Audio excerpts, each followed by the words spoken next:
Greetings from Erbil to dear friends of the Kurds in the United States, in Europe, and around the world.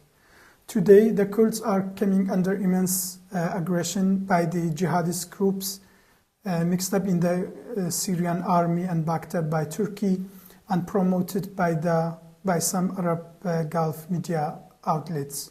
In this short video, I would like to debunk 4 narratives that are used against the Kurds in order to legitimize the current ongoing aggression on the Kurds in Rojava. The SDF and the YPG are not part of the PKK. They are operating in different countries. The YPG and the SDF are operating in Syria, while the PKK are positioned inside Turkey and on the Turkish-Iraqi border.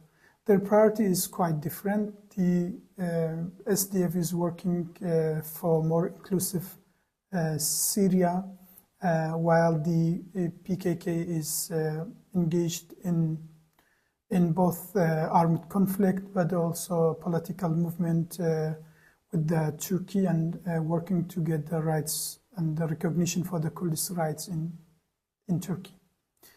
The SDF consists of multi-ethno-religious groups, and they have local councils that are co-led by different ethno-religious figures, and their mandate has been largely focused on eradicating ISIS with the help of the US-led international coalition against ISIS. There are ideological parallels, but that by no means means that they are the same organization. The two organizations are different in their structure, in their mandate, and their priorities. Having said that, that doesn't mean that the Kurds need to be apologetic for their unity. Quite the contrary, today the Kurds are united, especially after the recent aggression on the Rojava. The Kurds in different parts of Kurdistan, in Iran, Iraq, Syria, and Turkey, and around the world have been rallying together and advocating for the protection of the Syrian Kurds and the other components. There is unfortunately no national government in Syria. No general elections have taken place.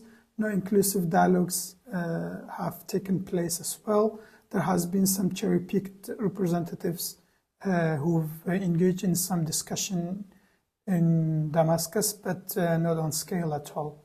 Not to mention that parts of Syria in the south and in the north have been invaded by Israel and Turkey, respectively.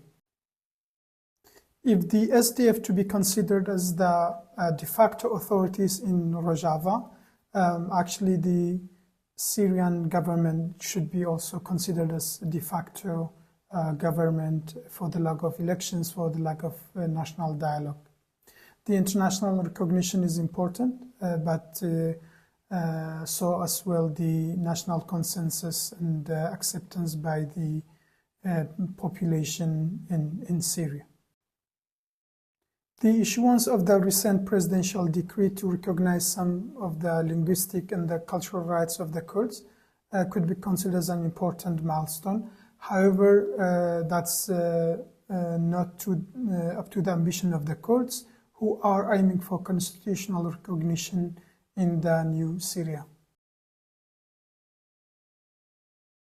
The events on the ground have shown that though seemingly there is one single national army, however, within the army, there are numerous groups, including those who engaged in the conflict in the past years, including those who've been members of ISIS, and now they are integrated to the ranks of the army. The army practices have been tested in the recent months, and unfortunately, they have not always been positive. When confronting with the Alawites, with the Druze, and recently with the Kurds, there has been significant cases of exploitation and human rights violations. The SDF, with the support of the international community and the US-led international coalition, have quite successfully run the prisons of the ISIS. Why they would let the ISIS fighters go all in the sudden? I mean, this prison break has been all due to the recent attacks by the government of Syria that didn't allow for proper transfer of prisoners, and there was no political environment where the case of the ISIS prisoners could have been handled more responsibly. My last message on this video is the Kurds in Rojava have been abandoned and they have been largely left behind by the US and the rest of the international community, who've fought side by side with the SDF against the ISIS.